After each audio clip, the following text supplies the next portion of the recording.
Israel ও ইরানের মধ্যে ক্রমবর্ধমান উত্তেজনার পরিপ্রেক্ষিতে যুক্তরাষ্ট্র কী পদক্ষেপ নিতে পারে তা নির্ধারণ করুন।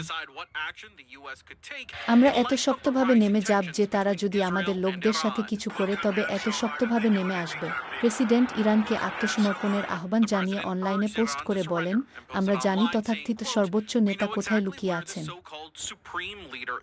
তিনি একটি সহজ টার্গেট, কিন্তু সেখানে নিরাপদ। আমরা তাকে বাইরে নিয়ে যাব না, হত্যা করব না, অন্তত এখনকার জন্য নয়। ভোরে ইসরায়েলে ইরান ক্ষেপণাস্ত্র হামলা চালালে তেল আবিব জুড়ে সাইরেন বেজে ওঠে।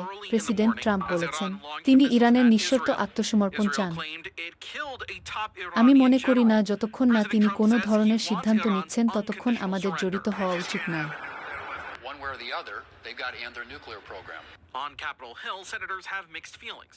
Some want to follow the president's lead, I don't think we should get involved until he makes some kind of decision. while others have taken a more aggressive stance. Bomb and destroy their nuclear facilities. But some lawmakers, like Kentucky Republican Congressman Thomas Massie, say this is not the U.S.'s war. He introduced legislation to